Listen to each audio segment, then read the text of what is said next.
What inspired me to become a PCO is my desire to be an advocate for people, advocating to them for themselves. I'm there to work with the youth who've done some serious things in life, and hopefully when they get a second chance, I'm able to impact them to become better citizens for their families and for themselves. I've always enjoyed working with the youth, and I thought I could be a positive role model and help the younger generation. We had career day at my elementary school, and a probation officer came to speak to us and was just kind of telling us what they did, helping the youth that are on probation. So that's what got me into being a probation officer.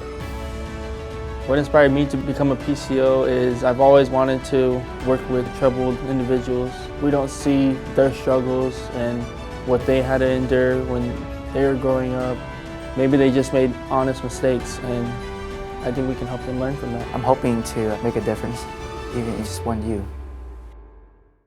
I think the most impactful part of being in the Core Academy is the hands-on experience. Scenario training is very helpful because it lets us see potential circumstances that we can run into. For some of the scenarios, we practice in a makeshift cell. We did room searches, which is super fun. It was real situations where we had to search Sandoval, we patted them down. Taught me a lot of things where kids can hide their contraband. It just taught me a lot how to do room searches a little better when I go back to my facility. So the classroom scenario trainings, they give us scenarios in which we have to know how to react. Let's say the kids get up, they start arguing, we have to kind of figure out how to react to that and how to de-escalate the situation. We just learned how to use the fire extinguisher in case of an emergency. Just being comfortable with the tool, These are important tools to have in the unit, and it's always good to learn a new skill. Something that stood out from the classroom trainings, I believe, are the motivational interviews. Understanding how to approach a youth who may be in a crisis, I feel like is very important to this position, because oftentimes we're dealing with people who are really going through things, and if we don't know how to approach them, we can make it worse rather than making it better.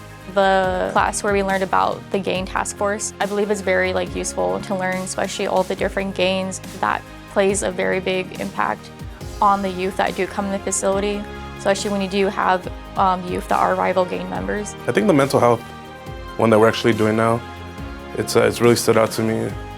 Just shows you kind of the inner struggles people have. Some of the youth being isolated, holding their anger in, or not wanting to talk about their struggles, and they need a vent. They need someone to speak to.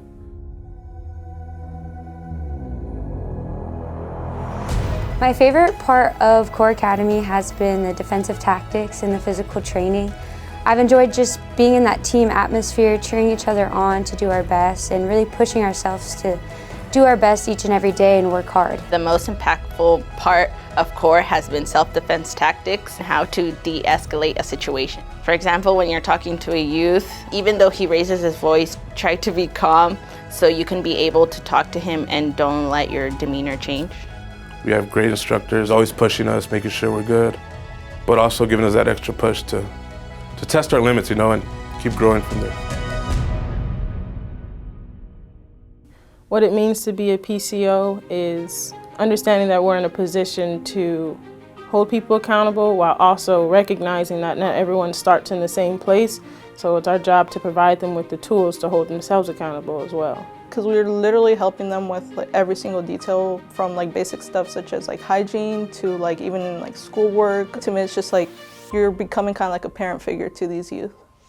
Basically help and guide the youth, show them a better way, I guess, just to get them off whatever bad path they're on, try to guide them and be their counselor. Hopefully I can inspire some lives. I'm there to work with the youth who've done some serious things in life, and hopefully when they get a second chance, I'm able to impact them to become better citizens for their families and for themselves. Knowing the individuals you deal with, you still got to have an open mind. You still have to know what you're dealing with, but to just always remain neutral. Don't be good cop, don't be bad cop. Just be fair. It is a challenging but rewarding job. You have to be prepared for whatever's thrown at you. Be confident in who you are, and remember the things that you were trained on and act out on whatever situation is thrown at you. Every day is different. It's not the same thing over and over, just sitting in a chair. Every youth that we interact with is different, so it's always a unique circumstance. Take it one day at a time. You can have some good days and some bad days, but I feel like the good days will outweigh the bad days. You are helping a lot of these youths, whether they may be suffering from abuse or some mental health issues or problems at home, or they're involved in the gang life. With the job, you are counseling them and you're helping them get on a better track.